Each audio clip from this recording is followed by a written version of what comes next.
Well, hi everyone. My name is Matt, and I just want to this morning look at a passage of the Gospels and just focus on this story. And it is a story that we actually looked at a couple of years ago, but I want to revisit it because there is so much there, and frankly, it's one of the reasons why I love Jesus. Now, the challenge with this series, I didn't know this going into it, but now I know this because I learned, is I can't just give you a bunch of reasons and say, here's all the reasons why we should love Jesus. Because with that, you go, those are good, and I should love Jesus. But that doesn't get to our hearts. Instead, what we've got to do is, and I can't do this by myself, is see more clearly who Jesus actually is, as the gospel writers tell us. And that would actually, once we see that, we'd be so compelled, we'd be so drawn, that love would be the byproduct of that. And so I'm going to share some insights and some commentary from a New Testament scholar named Dr. Conrad Gempf. So I want to give him credit. And I'm just trusting that God meets us where we are as we walk through this story. We just got back from a retreat with the staff Thursday, Friday, Saturday. And so I am in like retreat mode. I don't even know what that means other than just feeling a little slower, a little, like I wish we could just, in this lodge, just circle up some couches and sit and just talk about Jesus. So I'm going to try to do that in a different format. So Mark chapter 5, if you have a Bible, we're going to spend the whole time here in verses 21 to 43. Starting in verse 21. When Jesus had again crossed over by boat to the other side of the lake, a large crowd gathered around him while he was by the lake.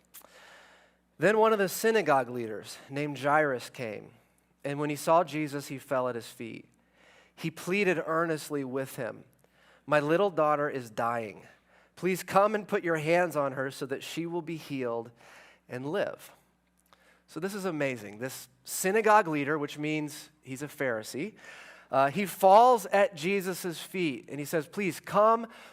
He begs Jesus, "Put your hands on my daughter so that she'll be healed and live." Now, this leader of the synagogue, Jairus, it's fair to say that he probably doesn't understand everything about Jesus. He probably kind of has an idea of who Jesus is, but not a full picture. We know for sure that his fellow Pharisees, his colleagues, they had some real hang-ups with Jesus at this point. So this is pretty remarkable that he's willing to come to Jesus. This is Mark chapter 5, and if you've read, if you're reading along as Mark intended, kind of the whole thing at once. In Mark chapter 3, already by that point, the Pharisees are like, this guy Jesus is possessed by Satan, and they began to plot already in Mark 3 how to kill Jesus. And so the climate toward Jesus at this point from the Pharisees is not warm. This is the public stance of the Pharisees toward Jesus. They don't think very highly of him. And of course, Jairus, he's heard all the talk. He's heard all the whispering. He knows all of this at this point. And so, of course, he realizes politically, this is not a good move. My colleagues are going to be upset with me. Frankly, I should know better than to fall for Jesus like the ignorant masses. But if you're a parent, you can relate to this. Forget about religious controversy.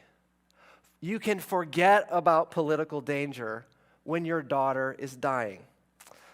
If you've ever had a health scare, if you've ever been on like the brink of financial ruin and how scary that is, if you've had a marriage crisis or you've hit rock bottom in some way, you know what that desperation will do, right?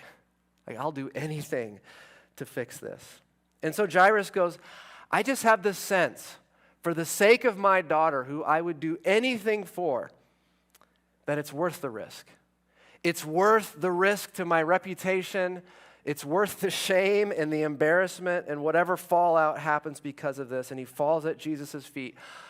I'll do anything. I've heard enough. I know enough about you, Jesus, to know that if there's anyone who can do something for my daughter, it's you. And of course, Jesus goes, "Ha! You're a Pharisee. You're one of the guys in the background plotting to kill me. You're one of the people who's constantly making my life more difficult, and now you want my help. Interesting. No, verse 24. So Jesus went with him. Wait, what? You will? Yeah, sure, I'll go with you. I mean, what a surprising verse. Essentially, Jesus did what he was told. That's amazing. Jesus did what he was asked. It's actually not that simple. I wish it was. How many of you know that Jesus doesn't always do what you want him to do? Now, there are actually two miracles intertwined, like woven together in this one story. And the first miracle involves Jairus and his daughter. And then there's a second one that we're getting ready for right now. And as we watch these two stories unfold, I think they teach two very simple, but I think profound points at the same time. The first is that Jesus is actually willing to do what you want. As in, he's for you. He's on your side. You don't have to talk him into stuff. He's willing to do what you want. But what we also see is that Jesus doesn't always do what you want him to do. He's willing, but he doesn't always do what we want. In fact, there are a couple of examples of this tension. If you're reading Mark up to this point, there's a scene in Mark chapter 2 where a man with leprosy comes to Jesus and falls on his knees and says, "Lord, if you are willing, you can make me clean." And Mark says, at this, Jesus was, and the word is, indignant. And he's not indignant at the man. He's indignant at the thought that he wouldn't be willing. He goes, if I'm willing? If? Of course I'm willing. And he says, be clean, and the man's healed. But again, Jesus doesn't always do it. In the scene right before this passage, Jesus heals a demon-possessed man. He sets him free. And the man, Mark says, begs to go with Jesus. And you know what Jesus says? No. You're healed, you're free, but no. Stay here among your own people and tell them what God has done for you. Jesus is willing, but he doesn't always do what we want him to do. And the same thing here in Mark chapter 5. He's willing, and so he agrees to go with Jairus, except not exactly like Jairus was thinking. A large crowd, he goes with him, a large crowd followed and pressed around him. And a woman was there who had been subject to bleeding for 12 years. She had suffered a great deal under the care of many doctors and had spent all she had, yet instead of getting better, she grew worse. When she heard about Jesus, she came up behind him in the crowd and touched his cloak because she thought, if I just touch his clothes, I will be healed. Immediately, her bleeding stopped and she felt in her body that she was freed from her suffering. At once, Jesus realized that power had gone out from him, like he's got an Apple Watch with a little power meter. I don't know, he somehow knew. He turned around. Time out. What happened to Jairus? Did you guys forget about him already? What is Jairus doing in this part of the story? I mean, he goes to Jesus, frantic and desperate, and amazingly, Jesus agrees to go lay his hands on Jairus' dying daughter. So there's this glimmer of hope for this distraught father, only if they get on it. Right? There's not a lot of time. And then what happens?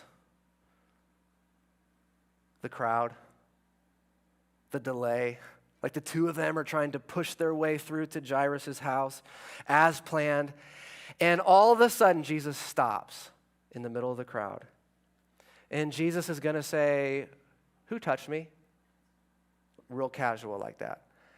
And the disciples are going to say, what do you mean, who touched you? You're in a whole crowd of people.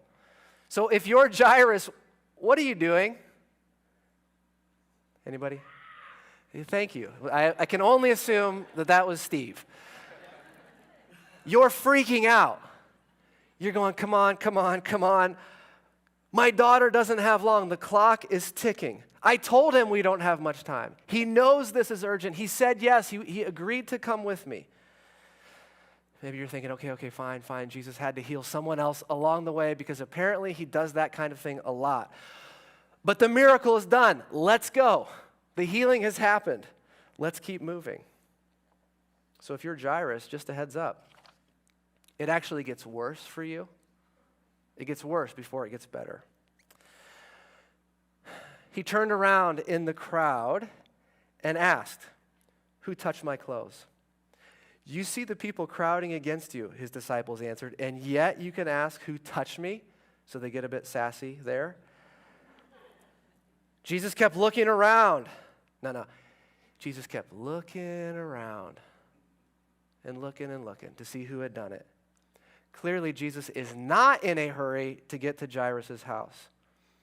Then the woman, knowing what had happened to her, came and fell at his feet, and trembling with fear, told him the whole truth. Verse 34, he said to her, "Daughter, your faith has healed you. Go in peace and be freed from your suffering." While Jesus, he's not even done, while he was still speaking, while this whole other scene is playing out with the woman, some people came from the house of Jairus, the synagogue leader. "Your daughter is dead," they said. "Why bother the teacher anymore?" Like, what's the point now that she's died? So Jesus delays over Jairus, kind of like he delayed another time when his friend Lazarus was really sick and needed help. And Jesus wasn't in a big hurry then either. So there's this tension. Jesus obviously cares. He's obviously moved by our request. He's willing to do what you want. He just doesn't always do what you want. Verse 36, overhearing what they said, Jesus told him, Jairus, "Don't be afraid, just believe." Can you imagine telling Jairus this? "Would you like me to paddle across the Pacific Ocean in a cardboard boat while I'm at it?" He did not let anyone follow him except Peter, James, and John, the brother of James.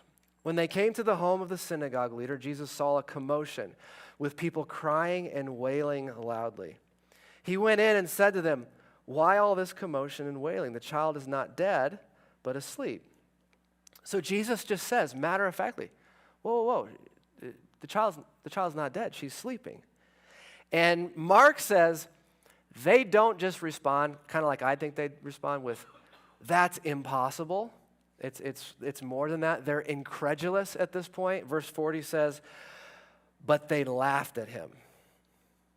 Picture that. They stop their weeping and their wailing, and they laugh at Jesus. That's kind of next level, isn't it? I kind of imagine with that connotation that they're mocking him. "Okay, Jesus, good one. She's sleeping, right? Why don't we just wake her up and make her breakfast then?" You can feel that energy, right? After he put them all out, he took the child's father and mother and the disciples who were with him and went in where the child was. He took her by the hand and said to her, "Talitha cum," which means, "Little girl, I say to you, get up." Again, if you're Jairus, you asked Jesus to come lay his hands on your daughter, and he's done exactly what he said he would, sort of. But it's a little bit late, right? In some ways, it's almost painful to watch. Verse 42, immediately the girl stood up and began to walk around. She was 12 years old. By the way, the girl is 12, Mark says. How long in the previous scene had the woman with the bleeding issue been suffering? For 12 years. And I don't even know what all that means, other than to say these two stories are definitely connected, and that the woman has been suffering for as long as this girl has been alive. At this, they were completely astonished. Here's one of the reasons why I love Jesus. At this, they were completely astonished. He gave strict orders not to let anyone know about this and told them, "Hey guys, maybe it's time to get her that breakfast you were talking about a minute ago." Yeah. What an amazing pair of stories. Jesus does what people want, just not always in the way they expected. There are some really fascinating similarities and differences between these two miracles. Similarities, they're both about women. One of them is a powerless woman, a girl, right, who has her father acting and speaking for her. The other is a very independent woman, and in fact, more independent than perhaps you might realize. For the woman, her sickness, just a little context here, is such that she would have been labeled unclean by her community. Leviticus chapter 15 is a whole chapter dealing with this issue of blood. And ladies, don't worry, men, we get our own chapter too. In the Old Testament and around the time of Jesus, a woman who was menstruating was called a Zab, Z-A-B. You would be ritually unclean for 7 days. In the meantime, or during that time, a woman who is a Zab defiles everything she touches. She must not touch other people. She must not sit on anyone's furniture. If she enters a room and water is uncovered, it must be immediately covered. She can't share food. She can't share a bed. All of this means a Zab would, of course, be excluded from social gatherings. Even more than that, she can't enter the temple or the local synagogue until after she's finished the 7-day ritual cleansing. That's just the Old Testament law. There's also a great deal of superstition culturally around this. We have an important document actually written in the 1st century by a Roman historian, naturalist, philosopher named Pliny the Elder. I think that's him. And this guy Pliny, he set out to write essentially the world's first encyclopedia, and it's called Natural History. It's 36 volumes long, and in it, Pliny, he compiles all of this information, stuff about geography and anatomy and insects and geology and in medicine, you name it. And some of it would stand as like somewhat scientific by our standards today, but a lot of it devolves into this weird pseudoscience, essentially superstition. But he tried, okay? Pliny lived around the time of Jesus in the 1st century. Rome, of course, at this time controlled Palestine where Jesus lived. Roman culture influenced everything, and so there's no reason to think that the sentiments that he expresses on this issue hadn't made their way, if not already, into the world of Jesus. Pliny writes in volume 7 of Natural History, and this is a real gem, folks. If this doesn't make you want to pick up a copy of Pliny's Natural History and read it cover to cover, I honestly don't know what will. It's a little bit small, but hopefully you can hear this. It would indeed be a difficult matter to find anything which is productive of more marvelous effects than the menstrual discharge. Isn't church fun? On the approach of a woman in this state, seeds which are touched by her become sterile. Grafts wither away. Garden plants are parched up. It's incredible. The fruit will fall from the tree beneath which she sits. Picture a woman walking through an orchard. Thump, thump, thump, thump. Brrr, right? That's what he's saying. Her very look, even, will dim the brightness of mirrors, blunt the edge of steel, and take away the polish from ivory. And this is my favorite. A swarm of bees, if looked upon by her, will die immediately. Brass and iron will instantly become rusty. What I'm saying is Pliny, he just kind of had a way with women. Okay?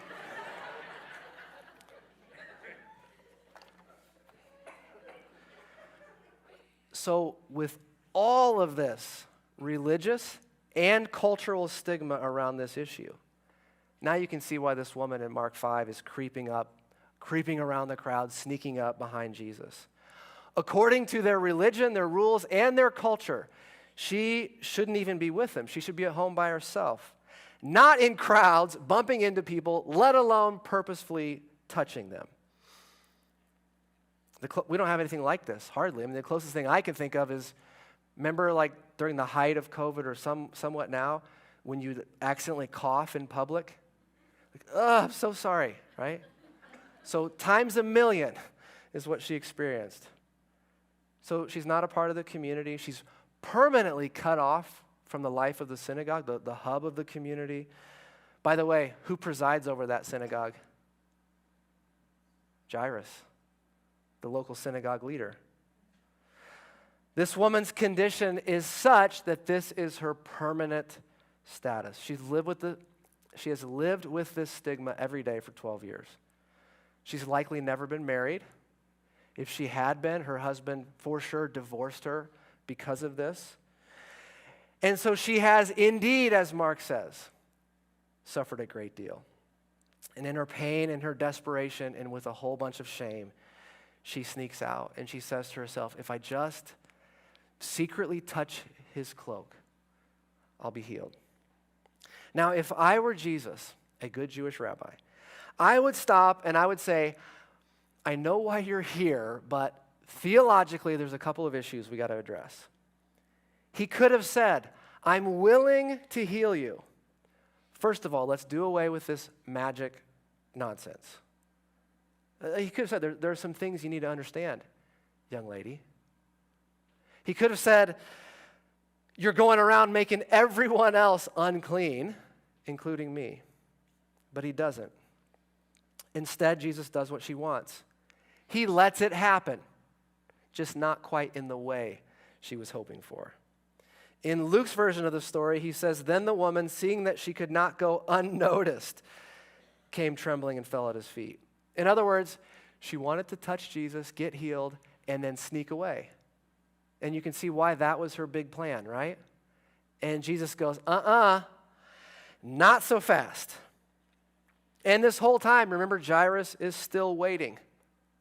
Other things have to happen first. Jairus, you've got to wait. In other words, Jesus is willing to give you what you want. He just doesn't always do it the way that you want. So Jairus is waiting, and Jesus, in front of this massive crowd, just imagine this, he won't let it go. Which one of you touched me? Seeing that she couldn't get away unnoticed, she came, fell at his feet, trembling with fear, told him everything. My question is, what is Jesus doing? Why does Jesus, in the moment this woman is trembling and terrified, why does he turn the spotlight on her? Why all of this awkward, unwanted attention? Do you realize this is her worst nightmare? What's happening right now. Why does Jesus call her out like that? Luke emphasizes, in the presence of all the people, everybody's there, the whole village. Is Jesus just trying to embarrass her? Is he trying to humiliate her? No, in fact, the opposite. Jesus actually is not being insensitive. What if Jesus knows more of this woman's pain and shame and suffering than she can imagine? What if Jesus knows this is actually the only way to truly help her? I mean, she comes to Jesus hoping for this much. I'd be fine, I'd be overjoyed with this. And Jesus says, that's fine, but I'm going to give you this much. There's so much more. So Jesus does what she wants, but he does it in a way she definitely does not want. She's thinking about her own physical suffering and just relief, and that's all that she has on her mind. At this point, she's not even thinking about the social repercussions, the religious repercussions of her condition. Think about it. Her issue with the bleeding, that's pretty personal.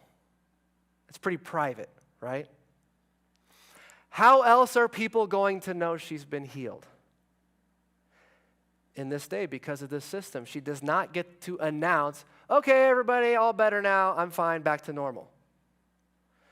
Because with issues of ceremonial uncleanness, which is what this is, you actually have to run everything through the local synagogue. They're in charge of that. Proving that she has been healed, proving it, so that her stigma can be removed, so that she can be officially. To men like Jairus, who are in charge of this area, can you see how that's a bit complicated, if not invasive, right? You get it? Here's why Jesus does what he does. He knows that by having her share her story in front of everyone, that way she's restored to the community. There in front of everyone, Jesus says, you're healed. In front of everyone, he affirms, she herself gives witness. Jesus also says, it's not my clothes, your faith has healed you. In other words, he singles her out, not for her shameful secret, which is what she thought was going to happen. He singles her out and he commends her for her faith. He says in front of everyone, I'm for you, I believe in you, I'm willing to do what you want. But we don't leave it there. In hindsight, of course, she realizes Jesus not only heals her, he publicly restores her to the community. He removes her stigma. In her moment of deepest shame, Jesus restores her dignity to the village. No more reason to be isolated, no more reason to be afraid. And my question is this: how brilliant, how compassionate, how sensitive is Jesus? He calls her daughter. There's something extraordinary to me about this woman who's been locked up in shame for 12 years. Not just physical discomfort, but emotional, psychological, social shame and alienation. And Jesus just proclaims in front of a whole crowd, this is my daughter. I want you all to know. I mean, that's like the most important word in the whole sentence.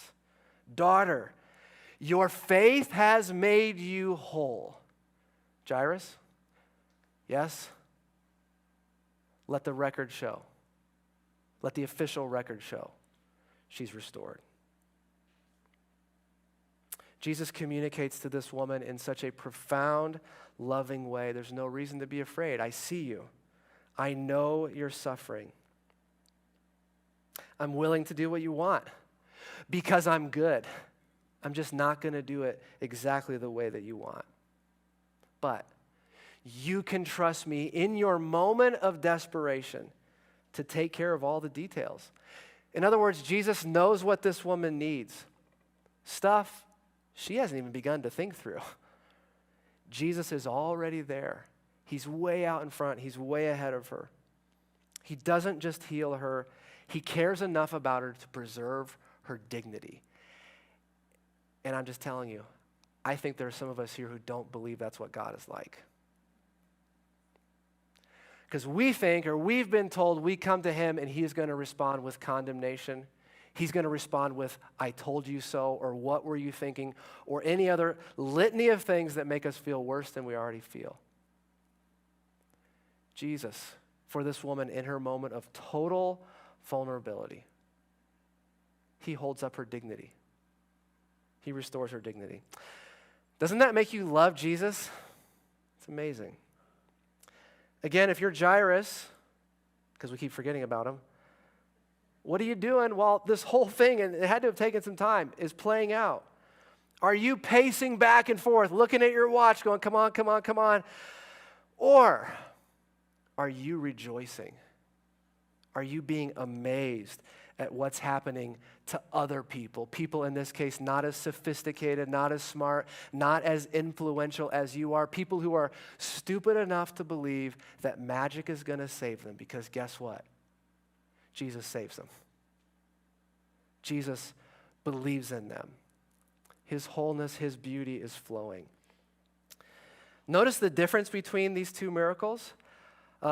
In the first one with the woman, in a very public setting, this independent woman is affirmed and made to speak. Actually made to speak to a man, and there's no way you could know how crazy that is in this culture. Notice with the woman, the disciples are going, Jesus, what do you mean someone touched you? Notice in this story, Jesus seems, this is really important, Jesus seems very concerned with semantics. No, he insists, there's touching me, which is what everyone's doing, and then there's touching me. Huh? Yeah, what this woman specifically is doing. He publicly calls her out in order to restore her publicly to the community. That the whole village witnesses this miracle. But then when Jesus goes to the house of Jairus and his daughter, let me ask you, is that public or private? It's private. He takes the exact opposite approach. He kicks almost everybody out. Isn't that interesting? He allows for only a few witnesses. Mark says he went in, he said, why all this commotion? Child is not dead but asleep. After he put them all out. Notice Jesus says the child is not dead but asleep before he's even seen the child. He hasn't even gone in to see the body yet. My question is, why does Jesus downplay? That's what he's doing. He's downplaying this miracle. Why does Jesus allow only a few witnesses in this case? Now, what's interesting about this, by the way, is in the scene right before, Jesus was willing to split hairs between touching and touching. It's very important that we get this straight. And then in the very next scene, he's like, sleeping, death, Everyone knows those are two very distinct categories.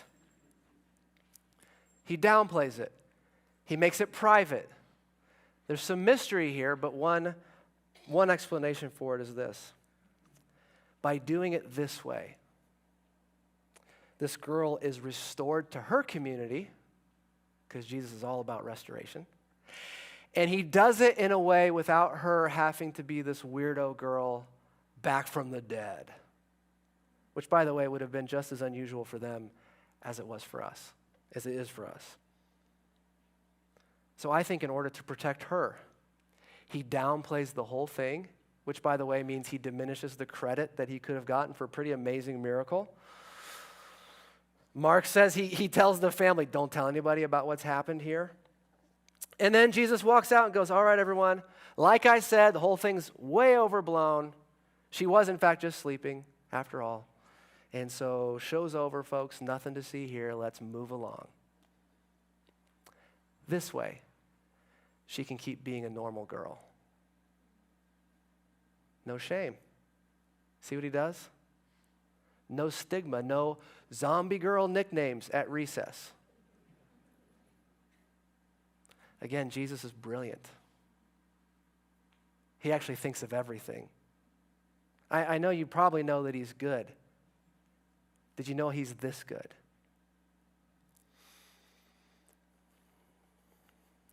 Jesus meets us where we are.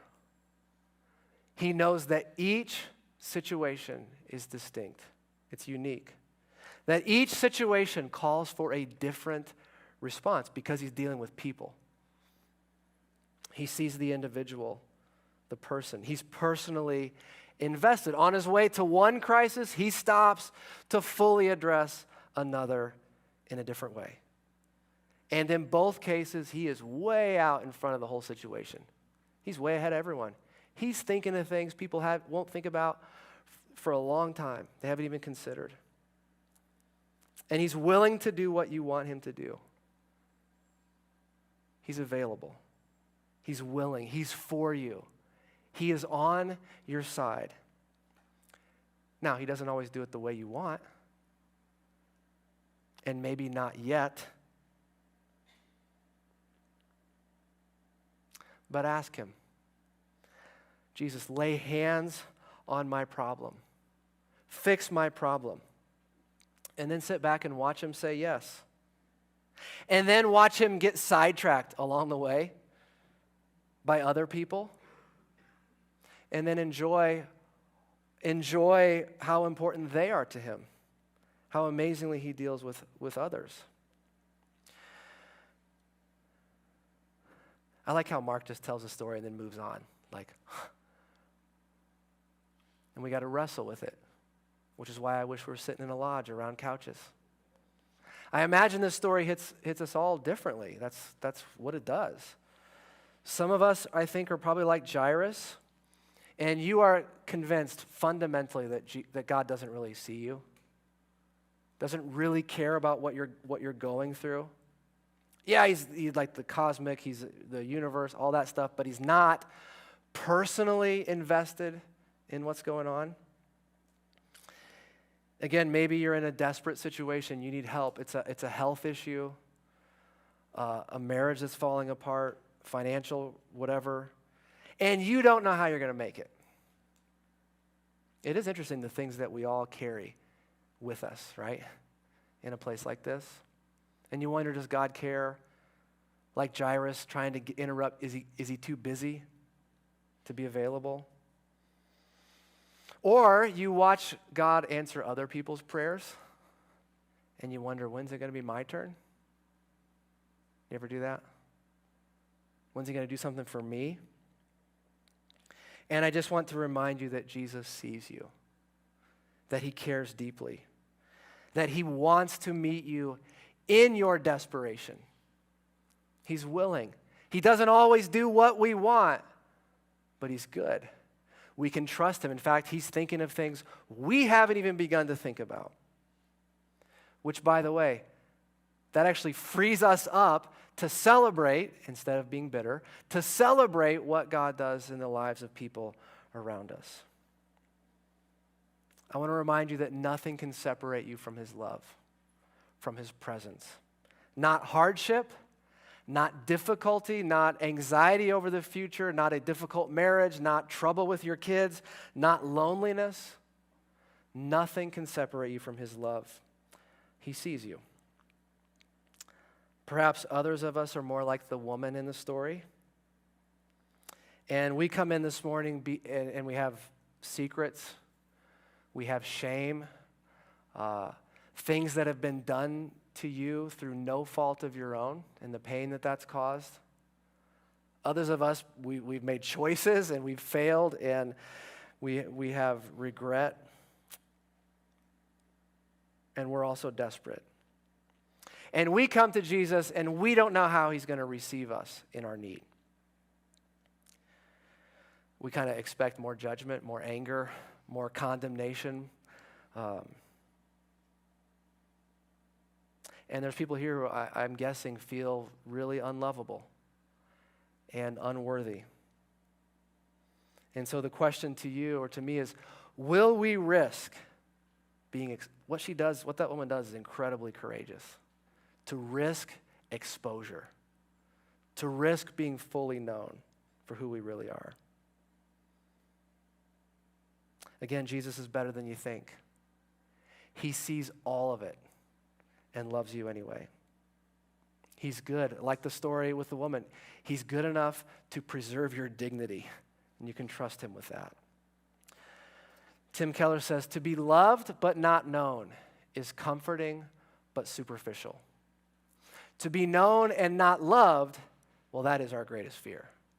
But to be fully known and truly loved is, well, a lot like being loved by God. It liberates us from pretense, humbles us out of our self-righteousness, and fortifies us for any difficulty life can throw at us. What's he saying? That whatever it is you are carrying, wherever you're feeling desperate, in a relationship, in a circumstance, in an area of shame or failure or weakness or inadequacy, this is the reality, that you are fully known and truly loved. That's what Jesus is offering. In both of these stories that we read, Jairus and the woman, they don't know what's going to happen when they approach Jesus. They don't know if he'll care. They don't know if he's willing to help. All they know is they don't have any better ideas, and so they decide to take a risk. And that's what this is. For Jairus, he risks his reputation, maybe his career. The woman risks embarrassment and humiliation. They both risk the possibility of rejection. But they both come to the conclusion that Jesus is worth that risk. All I'm saying is I think Mark, in telling us this, is hoping that we will come to the same conclusion for ourselves. That whatever it is you're carrying, wherever you need help, wherever you're desperate, wherever you're praying and wondering if God cares, wherever you feel ashamed, wherever you feel like, man, if people really knew this about me, there's no way they'd stick around. Will you take the risk with that to come to Jesus and to be fully known? I think what Mark is saying is listen, there's actually still room for all of us to creep up, not creepy way, but to creep up behind Jesus, if that's all you can do, right? And to take a risk with that odd mixture of fear and faith. That kind of describes our lives, right? To reach out and to touch him. I can say all I want about why Jesus is good, why I love Jesus, why you should too, but the point is, until you discover this, you're going to miss it. We trust him with our whole selves, with our deepest fears, our deepest inadequacies, knowing that he sees it all, and he loves us anyway. That has to be experienced. You've got to take the risk. Would you stand with me? We'll pray.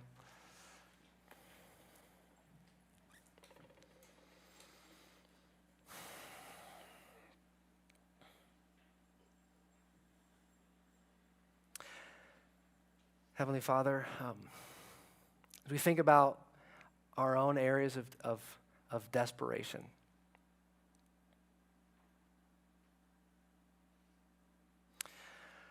Lord, we want answers. We want you to fix things or make other things go away or whatever it is we want to happen.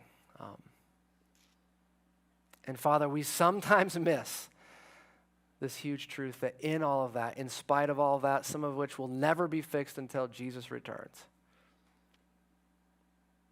you love us fully. You know us fully. And you love us in spite of that.